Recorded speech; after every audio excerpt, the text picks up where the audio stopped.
আবারও চলে আসলাম মা অন্নপূর্ণা রান্না করে রান্না বান্না নিয়ে। তো সবাই কেমন আছো? আশা করি ভালো আছো, আমি অনেক ভালো আছি। তো আজকে আমাদের রান্না হবে, কি রান্না হবে দেখো, মিশানো সবজি। তো আমি এই সবজিগুলো নিয়েছি, আরও কেউ যদি সবজি নিতে চাও নিতে পারো। এখানে মিশানো সবজি আছে, আর সবজিগুলো এখানে আদা থেতো করে রেখেছি। আর হবে মাছের ঝোল। তো কই মাছ, এখানে দুটো কই মাছ আছে। কালকে রাতে বৃষ্টি হয়েছিল, তো আমাদের বাড়িতে দুটো কই মাছ ভুলবশত ঢুকে পড়েছিল, তো সেই মাছ দুটো কেটে নিয়েছি, মাছের ঝোল হবে। মাছের ঝোলের জন্য আলু কেটে রেখেছি। আর এখানে টমেটো, পেঁয়াজ, আদা, রসুন বেটে নিয়েছি। আর এখানে সব রকম মশলা সাথে চলো রান্নাটা দেখতে। করার জন্য কড়াই বসিয়ে দিয়েছি, কড়াইয়ের মধ্যে তেল দিয়ে দিচ্ছি। তো ফোড়নে দিয়ে দেবো শুকনো লঙ্কা আর 5 ফোড়ন। এটা তো হয়ে গেলে দিয়ে দেবো আদাটা। আদাটা হালকা করে ভেজে নেবো। ভাজা হয়ে গেলে দিয়ে দেবো সব সবজিগুলো।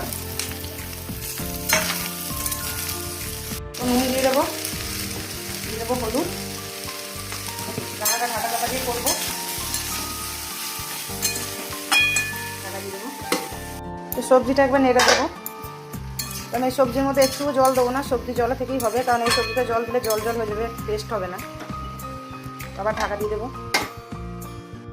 তখন সবজিটা হয়ে এসেছে, দিয়ে দেবো চিনি। বন্ধ করে দেবো।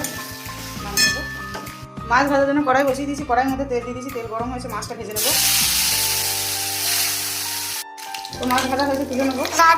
এই মাছ ভাজা তেলে আলুটা ভেজে নেবো। একটু নুন হলুদ দেবো।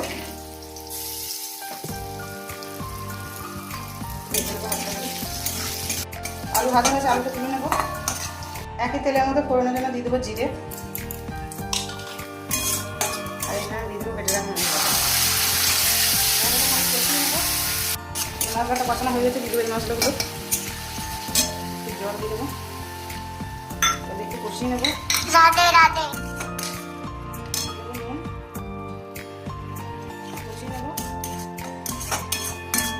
মশলা কষানো হয়ে গেছে, দিয়ে দেবো আলুগুলো। আলুগুলো হালকা করে কষে নেবো। দিয়ে দেবো জল।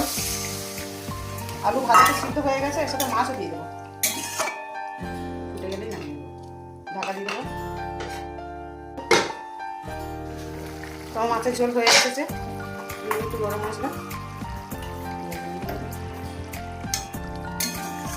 চলো বন্ধুরা, আমার রান্না বান্না হয়ে গেছে। তো প্রথমেই আছে ভাত, এখানে আছে স্যালাড, এখানে মিশানো সবজিটা, আর এখানে আছে মাছের ঝোল, আর আছে দই। তো চলো আবার দেখা হচ্ছে কাল।